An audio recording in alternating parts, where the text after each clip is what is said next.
Hi y'all, welcome and welcome back.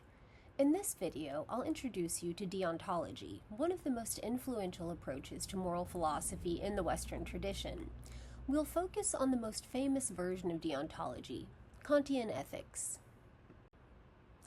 Kantian Ethics are named after Immanuel Kant, a Prussian philosopher who lived from 1724 to 1804. His ideas are still discussed, debated, and applied today, especially when it comes to questions about human dignity, duty, and moral responsibility.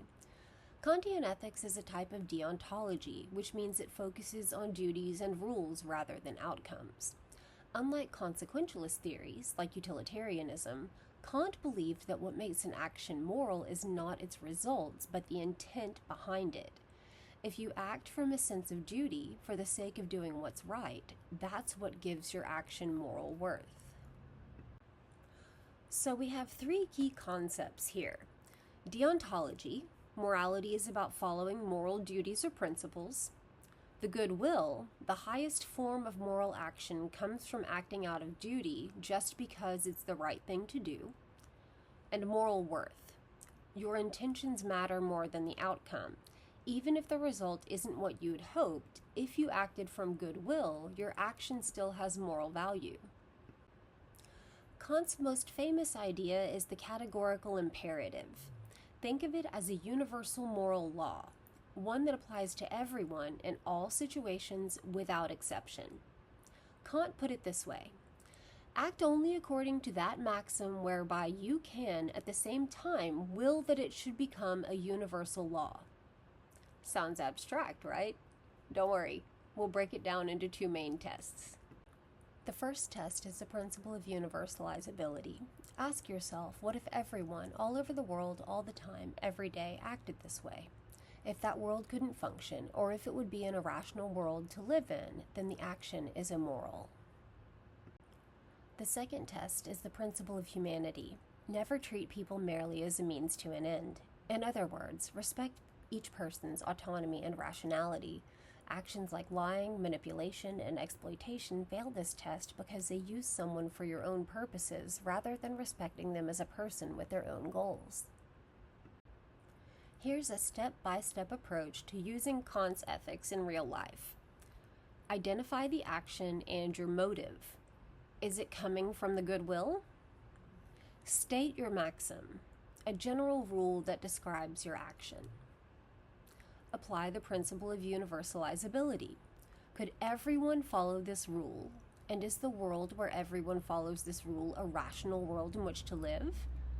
Apply the principle of humanity. Does this treat people as ends in themselves, or as a mere means to an end? Let's try an example. Suppose I consider lying to spare someone's feelings. The first step is, what is my motive or intent? To avoid hurting someone's feelings. Is that the goodwill? No.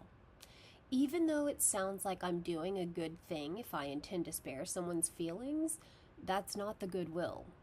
It's not the will to do what is morally correct just because it is morally correct.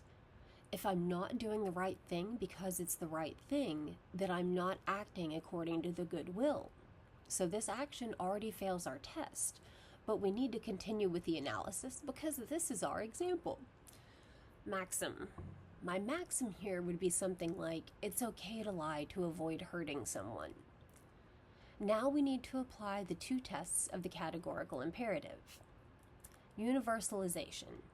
What if every person, all over the world, all the time, every day, followed my maxim? If everyone lied when it was convenient, trust would collapse. If trust collapses, so does social cooperation. That is not a rational world in which to live. So this action fails the first test.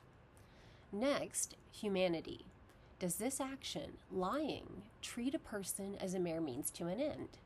Yes, it does. When we lie, we deprive people of the information needed to make their own rational and autonomous decisions.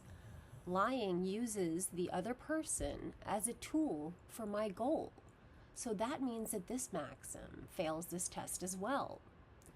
The conclusion of our analysis is that lying fails both tests. So for Kant, lying is always immoral. Kant's approach has some real strengths. It deeply respects human dignity and autonomy, it applies universal and consistent moral rules, and it focuses on moral intent rather than just outcomes. But there are also challenges. Sometimes consequences do seem to matter. Duties can come into conflict, and the system can feel rigid. Kant didn't allow exceptions, even in tough cases. So that's our introduction to Kantian ethics.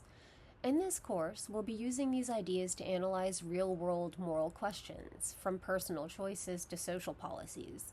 As you study, keep in mind Kant's challenge. Act only on rules you'd be willing for everyone to follow, and always treat people as ends in themselves. Thanks for watching, and I'll see y'all in the next lesson. Everybody have a great day.